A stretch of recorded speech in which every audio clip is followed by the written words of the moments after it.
नमस्कार, आप देख रहे हैं सी न्यूज। मैं हूं आपके साथ पलक शर्मा। आइए नजर डालते हैं खबर की ओर। तो आप श्री सुनील श्रीवास्तव जी, आपके यहाँ हम लोग आते हैं, ये कोई भी समस्या होती है, मैं ऐसे सैकड़ों लोगों को जानता हूँ जो आपके पास आते हैं, कभी इनको मैंने विचलित नहीं होने देखा, न कभी किसी रूप में टेंशन में नहीं रहते हैं। सारी समस्या आपके लोग इनसे कहते हैं और हर समस्या का समाधान आप करते हैं और हम लोग हंसते हुए जाते हैं।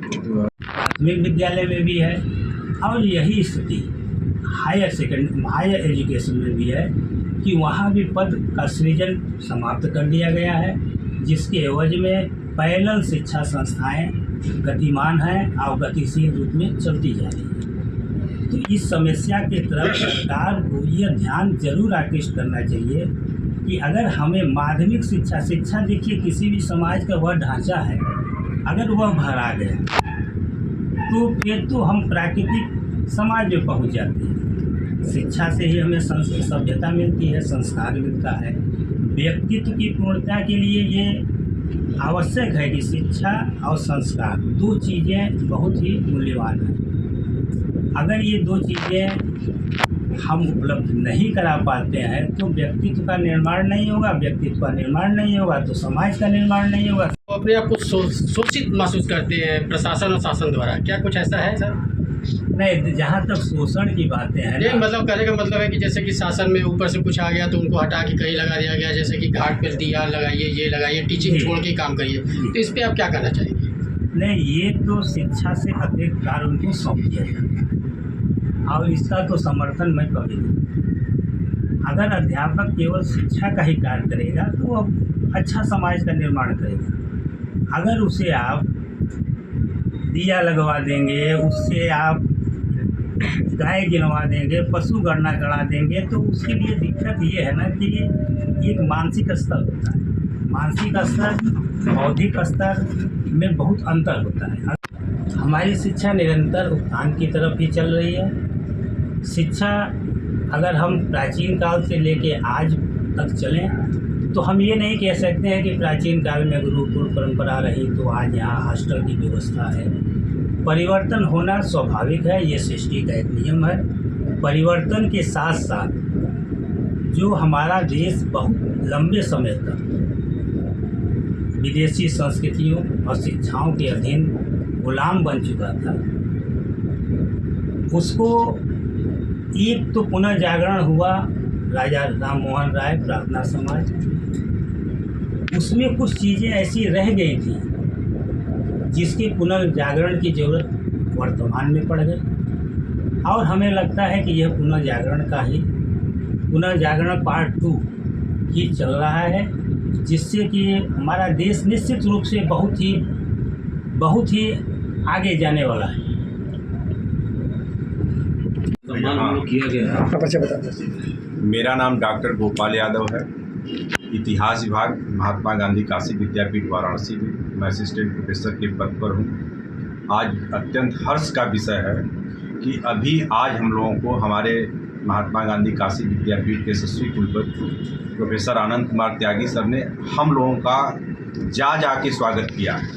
और मुझे जब ये पता चला है कि यहाँ पर आदरणीय श्री सुनील श्रीवास्तव जी का, जो महान शिक्षाविद भी हैं, वकील भी हैं, कई क्षेत्रों के ज्ञाता हैं, आपको हम बतावें कि अगर हम लोगों की जो समस्याएं होती, मैं इन्हें भली भांति जानता हूँ। कुछ लोग 2 लोगों को, 10 लोगों को, 50 लोगों को, 100 लोगों को रोजी रोटी दिए होंगे, लेकिन मेरी जानकारी में सैकड़ों लोगों ने, हजारों लोगों के जीवन यापन का सहारा बने।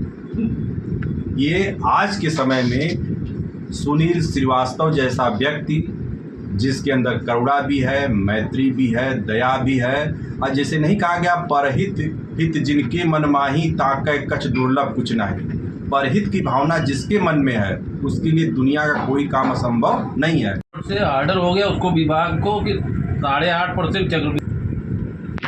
अपना इंट्रोडक्शन बता दीजिए। मैं डॉक्टर सुनील श्रीवास्तव, शिक्षाविद। आज किस तरह के प्रोग्राम का आयोजन किया गया है? आज शिक्षक दिवस के पर्व पर एक प्रोग्राम का आयोजन आप बंधुओं द्वारा किया गया है और मैं सबसे पहले शिक्षक दिवस पे आप सबका हार्दिक अभिनंदन बधाई देता हूँ। और सर्वपल्ली डॉक्टर राधा कृष्णन जिन्होंने गुरु शिष्य की परंपरा में आज भी इस बात को जीवंत रखा कि हम 5 सितंबर को शिक्षक के सम्मान के रूप में आज भी अनवरत मनाते चले आ रहे हैं। ये गुरु शिष्य परंपरा की एक बहुत अद्भुत मिसाल है, जिसका सभी लोग बिना किसी भेदभाव के हर वर्ष प्रति वर्ष 5 सितंबर को मनाया जाता है। और इस दिवस पर हमारे शिक्षा में अग्रणी भूमिका निभाने वाले अध्यापक बंधुओं को भी सम्मानित करने का प्रयास किया जाता है, सम्मानित किया जाता है, जो हमारे शिक्षकों के लिए एक गौरवान्वित का विषय है। हमें डॉक्टर राधा कृष्णन जी की एक लाइन बहुत अच्छी तरह याद है। उन्होंने कहा था कि हमें शिक्षित दिमाग की ज़रूरत है, शिक्षित व्यक्ति की नहीं। और ऐसे ही आदर्श को लेकर हमारे शिक्षकगण भी शिक्षित दिमाग की ही संरचना में लगे हुए हैं। किताबी ज्ञान का प्रवाह जो चल रहा है वो तो एक तरह से सूचनाओं का आदान प्रदान है, किंतु एक अध्यापक जो एक नवीनतम विषय पर नवीनतम चीज़ों को छात्रों के बीच में प्रसारित कर देता है और छात्र उसी श्रृंखला में जब उसको आगे पहुंचाने का काम करते हैं, तो ये एक ऐसे समाज, ऐसे राष्ट्र, ऐसे परिवार का निर्माण करने में महत्वपूर्ण भूमिका अदा करता है। सर भी आपसे भी परिचय दीजिए। महावीर प्रताप श्रीवास्तव, उत्तर प्रदेश माध्यमिक शिक्षण संघ कार्यकारी प्रदेश अध्यक्ष। आज शिक्षक दिवस के मौके पर क्या कहना चाहेंगे? आज शिक्षक दिवस के अवसर पर हम अपने समाज के, खास करके वाराणसी जनपद के सबसे अग्रणी मानिंद समाज सेवी और शिक्षाविद डॉक्टर सुनील श्रीवास्तव जी का सम्मान करते हुए अत्यंत गौरवान्वित अपने को महसूस कर रहे हैं। और हम लोग को एक हर्ष की अनुभूति हो रही है कि हमारे समाज में ऐसे व्यक्ति हैं जो कि परेशान, लाचार और जो कि असहाय जो कर्मचारी है उसकी मदद के लिए पूरे हर तरीके से विभाग से और शासन से और न्यायालय से हर जगह से सहयोग करने के लिए तत्पर रहते हैं कि पीड़ित का समस्या का पूर्णतया समाधान हो सके।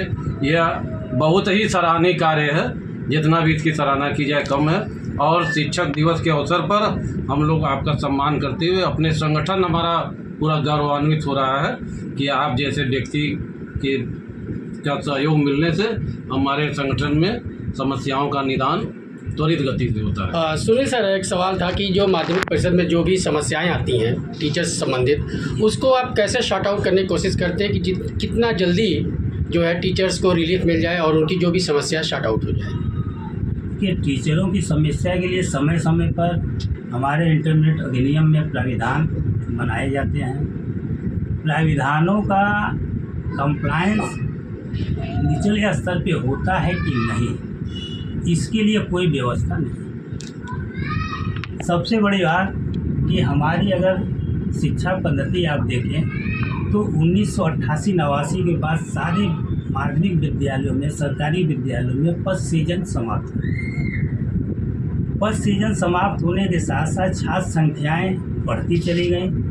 छात्र संख्याओं के बढ़ते अनुपात में सरकार अध्यापक उपलब्ध कराने में सफल नहीं हो पाती, और जो सफलता उनको मिलती है वो स्थानीय स्तर पर, विभागीय स्तर पर इतनी लचर व्यवस्था में फंस जाती है कि अध्यापक शायद अपने मौलिक विचारों को छात्रों के बीच में पहुंचाते देर कर देता है।